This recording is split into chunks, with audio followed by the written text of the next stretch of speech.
2x minus উপরে আছে রেখা বন্ধনী, নিচে আছে 3y মাইনাস 4z এর অর্থ কী? আচ্ছা, এই ছোটো ছোটো জিনিসগুলো সম্পর্কে অনেকের স্পষ্ট ধারণা নেই। যাদের এরকম ধারণা নেই তাদের জন্য আমি এটি ক্লিয়ার করে দিচ্ছি।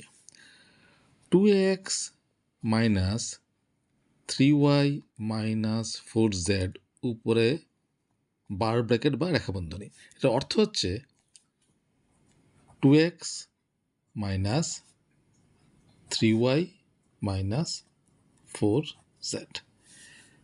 খুব সিম্পল, অর্থাৎ মাইনাসটা মাইনাস থাকবে আর রেখাবন্ধনীর নিচে যে পদগুলো থাকবে সেগুলি ফার্স্ট ব্র্যাকেট দিয়ে তার ভিতরে লিখতে হবে।